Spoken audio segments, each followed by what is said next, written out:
Welcome to day 55 of 365 Bible in a Year 2026. This study will upload on February the 25th, 2026. Yesterday in the Exodus, the book of Exodus, the plagues of Egypt, we are to the last plague, the death of the firstborn of Egypt.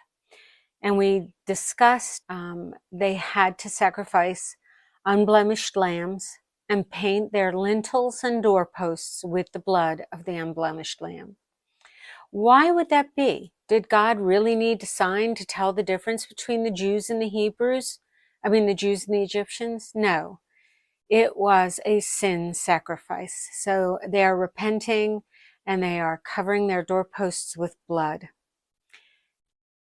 So let's get into it where we left off. And we are in Exodus chapter 12, picking up at verse 31. No, Lucy.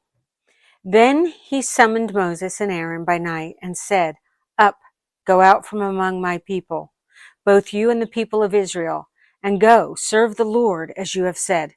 Take your flocks and your herds, as you have said, and be gone, and bless me also." This is Pharaoh. So I'm not clear here as to whether Pharaoh thinks they're going just on a 3 days journey to sacrifice to their God, or if he wants them out forever. But he's asking for a blessing. By now he might be believing that the God of the Jews is God.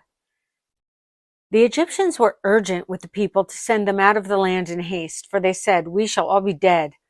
So the people took their dough before it was leavened, their kneading bowls being bound up in their cloaks and their shoulders.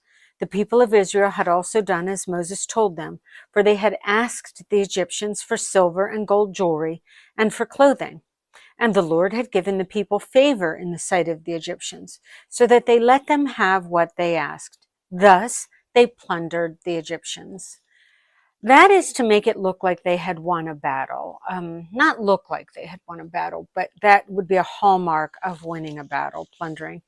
The gold and the silver is used later for a sacred purpose, and it had to come out of Egypt. We'll learn about that as well. And the people of Israel journeyed from Ramses to Sukkot, about 600,000 men on foot, besides women and children. A mixed multitude also went up with them, and very much livestock, with both flocks and herds. That would be non-Jews, non-Hebrews went with them. I'd want to go with them too, I have to tell you. I wouldn't want to stay back and keep worshiping Ra and the other gods that had utterly and completely failed. And they baked unleavened cakes and dough that they had brought out of Egypt, for it was not leavened, because they were thrust out of Egypt and could not wait, nor had they prepared any provisions for themselves. The time that the people of Israel lived in Egypt was 430 years. At the end of the 430 years, on that very day, all the hosts of the Lord went out from the land of Egypt.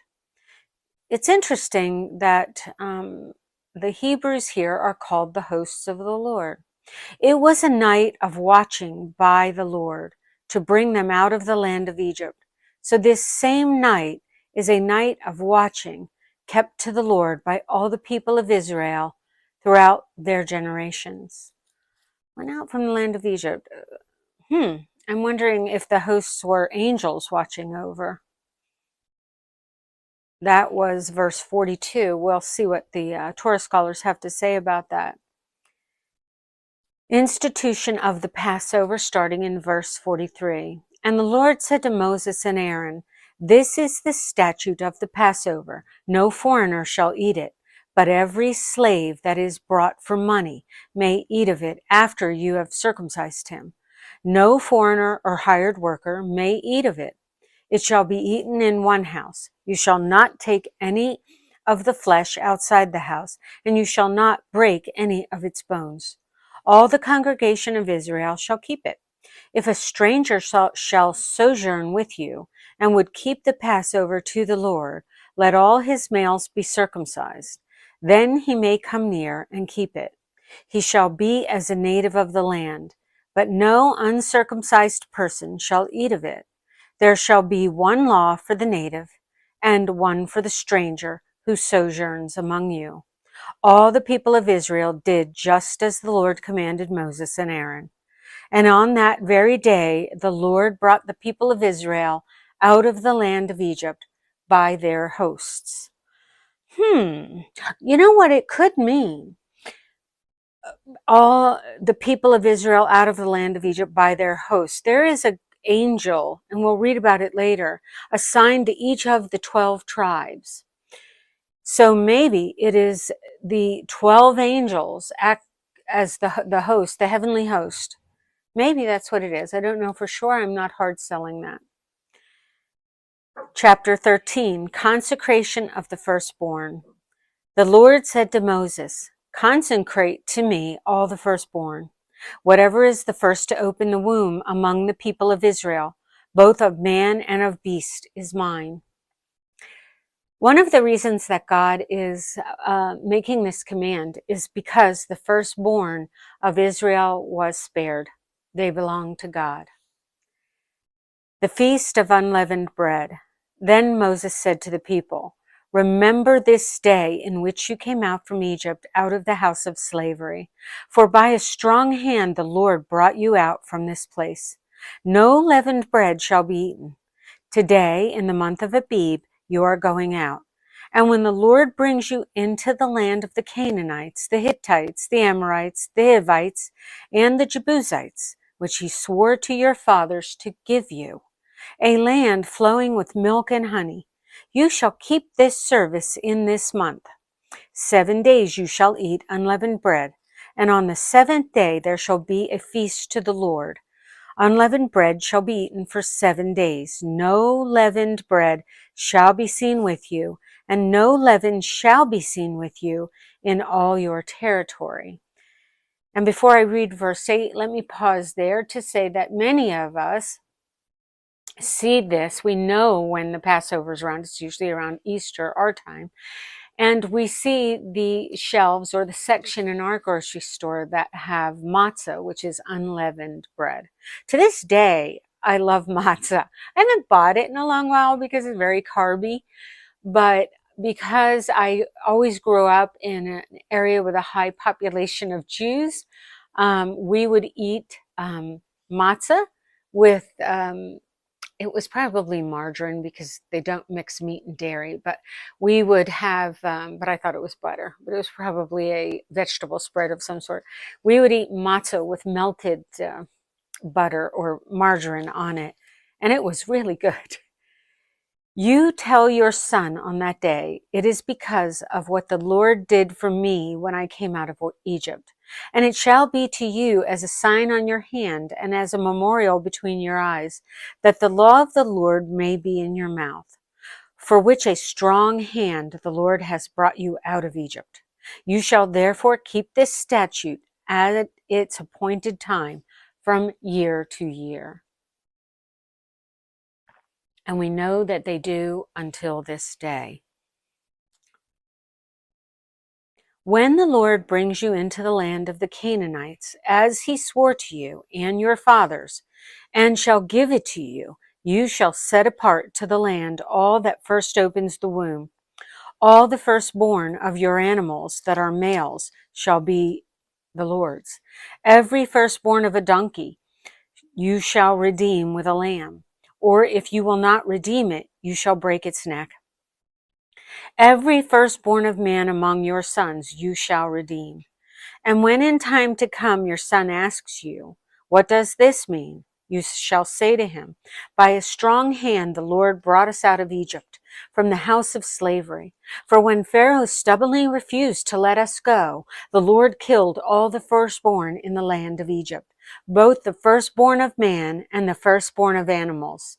Therefore, I sacrifice to the Lord all the males that first open the womb, but all the firstborn of my sons I redeem. It shall be as a mark on your hand or frontlets between your eyes, for by a strong hand the Lord brought us out of Egypt." This is where we get the tithe from as well, the first fruits. Later it will become a tenth of the first fruits off the top. I'm all for that, but I'm also all for keeping the Sabbath. I'd also be all for celebrating the Passover with the understanding that the blood of Christ, that Jesus is our Passover lamb. However, a lot of Christians today, they accept the tithe. They preach the tithe, but they do not preach the Sabbath. And I don't understand, because the Sabbath is one of the 10 commandments. I think that we need to keep the Sabbath and also tithe. Pillars of cloud and fire. Verse 17, when Pharaoh let the people go, God did not lead them by the way of the land of the Philistines, meaning he didn't take them out of Egypt, Goshen, and then up to the east, and then right into the land of the Philistines, which we now know as Gaza. Let's see why he didn't do that. When the Pharaoh let the people go, God did not let them by way of the land of the Philistines, although that was near. For God said, lest the people change their minds when they see war and return to Egypt, because there was evil there. The Philistines were evil people. And ready to make battle. They sacrificed humans. They were not good people. But God led the people around by the way of the wilderness toward the Red Sea. And the people of Israel went up out of the land of Egypt equipped for battle. Moses took the bones of Joseph with him.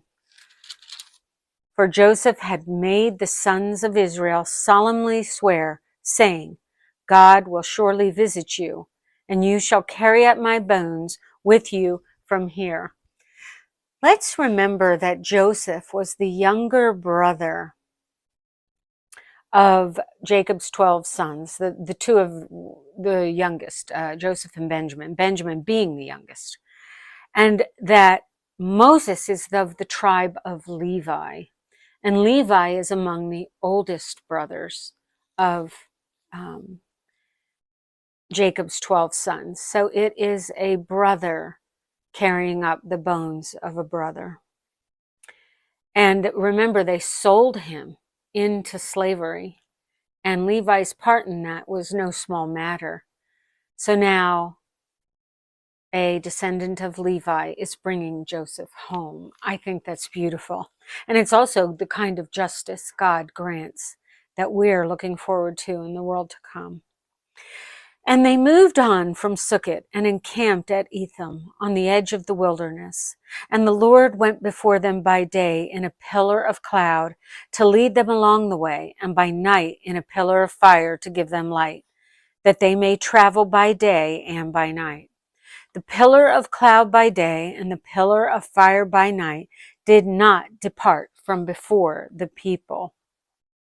Now, chapter 14, we're reading to verse 4. Then the Lord said to Moses, tell the people of Israel to turn back and encamp in front of Pi-hahiroth,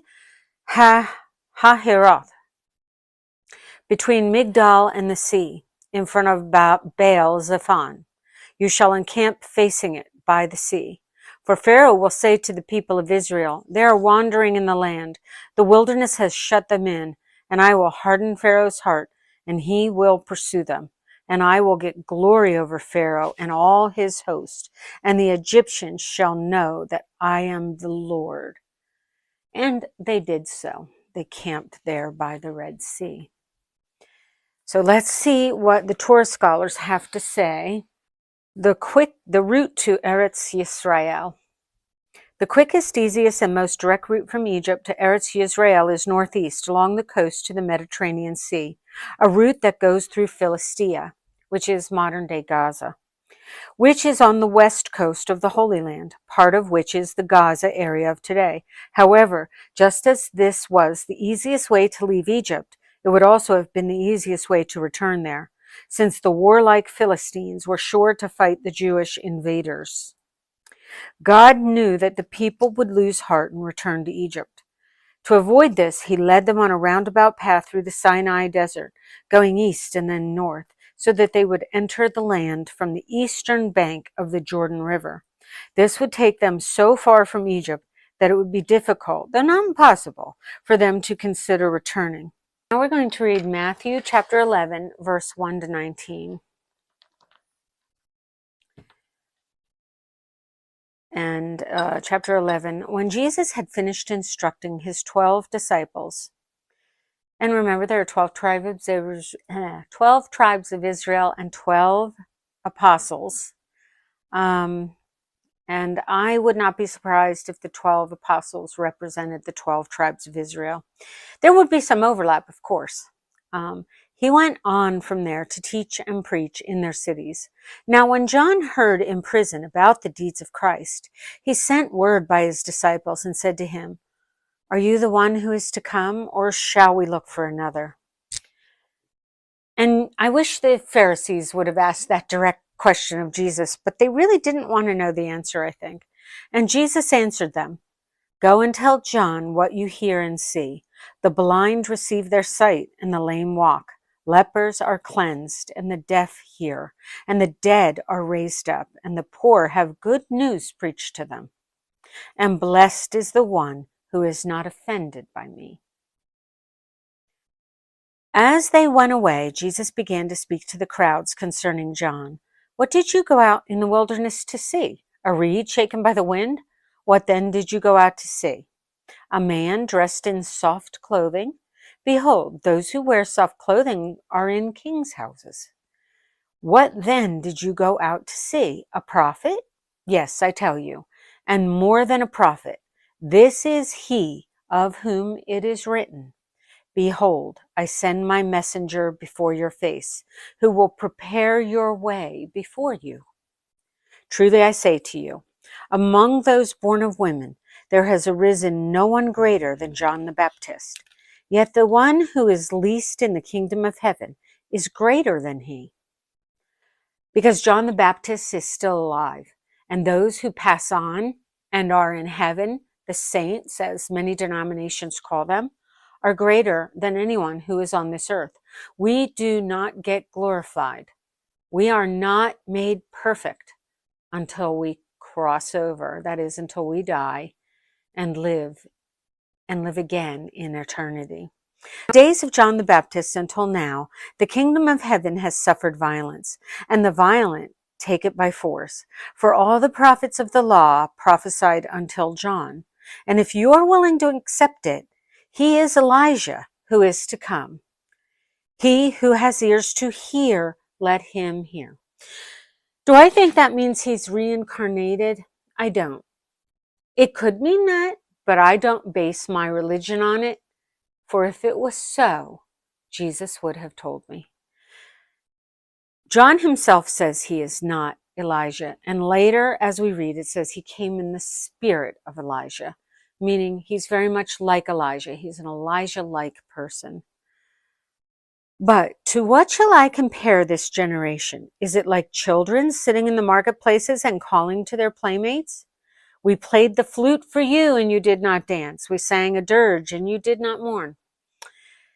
This apparently, I'm told, is an old,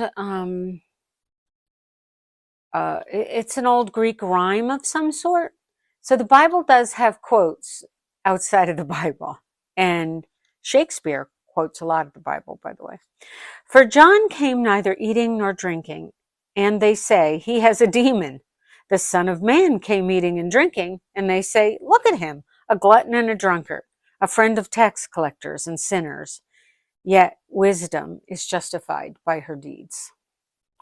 So now let's go to Luke chapter 7, verses 18 to 35. The disciples of John reported all these things to him, and John, calling 2 of his disciples to him, sent them to the Lord, saying, "Are you the one who is to come, or shall we look for another?" And when the men had come to him, they said, "John the Baptist has sent us to you, saying, 'Are you the one who is to come, or shall we look for another?'" In that hour he healed many people of diseases and plagues and evil spirits, and on many who were blind, and he had bestowed sight. Remember that all of these things that he is healing are manifestations of sin. He is dispensing with sin in our lives. When we don't have enough to eat, that's sin in the world. It's not necessarily our personal sin. Someone isn't being punished with starvation, but the fact that the world is not perfect as it should be is due to the deception of Satan, which put a curse upon the earth. And so now our bodies decay. We are in a state of dying. And Jesus even solved that one, raised from the dead. And he answered them, "Go and tell John what you have seen and heard. The blind receive their sight, and the lame walk. Lepers are cleansed, and the deaf hear, and the dead are raised up. The poor have good news preached to them, and the blessed is the one who is not offended by me." When John's messengers had gone, Jesus began to speak to the crowds concerning John. "What did you go out into the wilderness to see?" Speaking of when he was preaching in the wilderness. "A reed shaken by the wind. What then did you go out to see? A man dressed in soft clothing? Behold, those who are dressed in splendid clothing and live in luxury are in king's courts. What then did you go out to see? A prophet?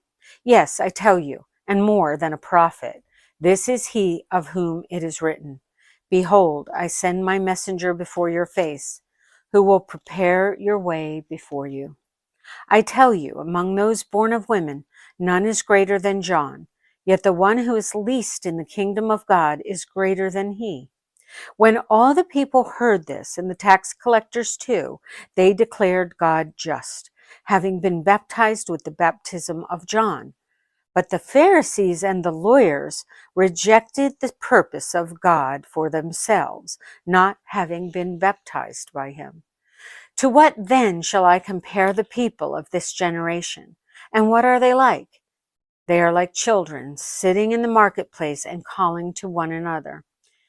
We played the flute for you, and you did not dance. We sang a dirge, and you did not weep. For John the Baptist has come, eating no bread and drinking no wine, and you say he was a demon. He has a demon. The Son of Man has come eating and drinking, and you say, 'Look at him, a glutton and a drunkard, a friend of tax collectors and sinners.' Yet wisdom is justified by all her children," or her works, is, in other words, is what that means. Thank you for studying Scripture with me. God willing, I'll be back tomorrow.